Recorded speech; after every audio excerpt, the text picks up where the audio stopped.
All right, so let's talk about the next thing. We've asked ourselves the right questions. We've got our calves. We've got young calves because we've decided that that's going to be the easiest for us. What do we do when we bring them home? Now, there's a million different answers to this, and I'm just going to show you the way that I do it, which isn't necessarily right or wrong. It's just the way that we do it here, and I'm going to give you a little bit of tour of how we have our things set up. And I'm going to talk right off about the very first training opportunities that you have with your calves, which could be when they're a few days old, when you first get them home and put them in the barn. Now, I don't, for disclaimer, I don't have a huge barn. I don't have a great big setup. Hopefully, one of these days in the next year or so, we'll be putting that stuff together. If anybody wants to come and help me build a barn, we'll be doing that. I have a smaller calf hutch. It's about 8 by 8 probably. I'm sitting in it right now.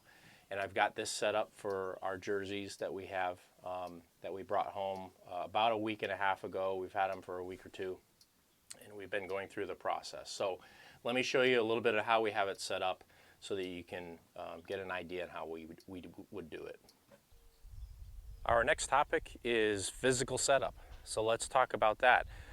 It's kind of like Oxen cribs, basically. So you can have multitudes of different setups. A lot of people have nice big barns and great setups. But let me show you a little bit about how we have our shed set up for our calves.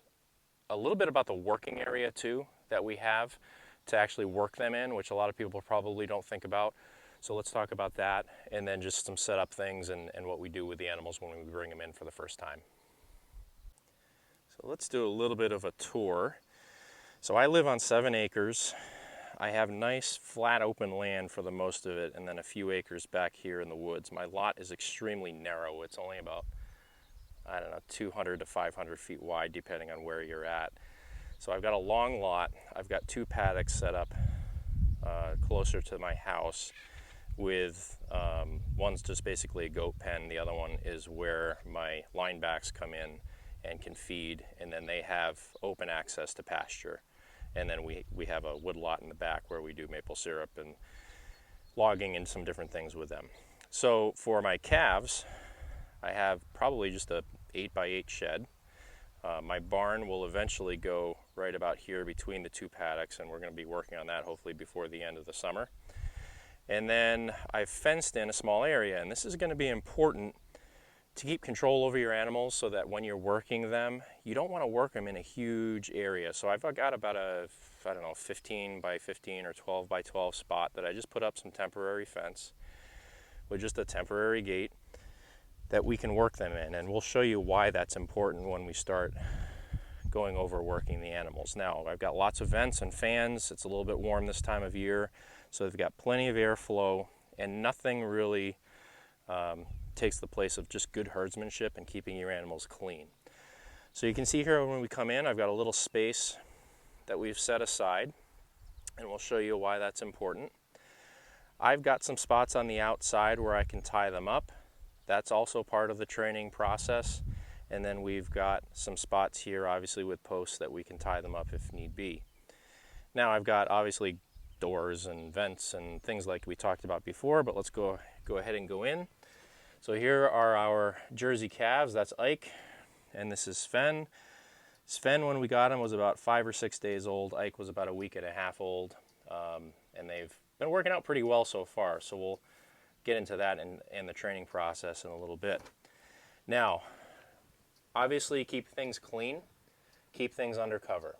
We want to make sure that they're nice and dry and they stay healthy and that we clean them out every day. I think it's really important as well to make sure that we, right from the beginning, put them up in tie stalls. So you'll see that we have them tied up with collars. They have free choice water. You know, they can nibble on some feed even as they're younger.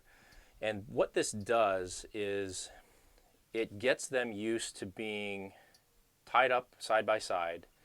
It almost acts, and you'll see this with your animals, with your calves when you get them home, even if they're not used to being tied up.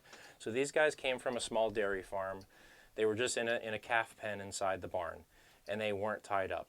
And it took them just minutes to get used to being tied up. They feel, you can tell with the animal that they feel that it's kind of, well, I hate to use this word, but it's kind of like their safe space. So when they get in, they're tied up, they're together, and they're perfectly fine with that, and it aids in the training. You want to be able to access your animals. You want to be able to train them even when they're tied up. And one thing that you'll hear me say is that there's almost never not a training opportunity, and that's part of this.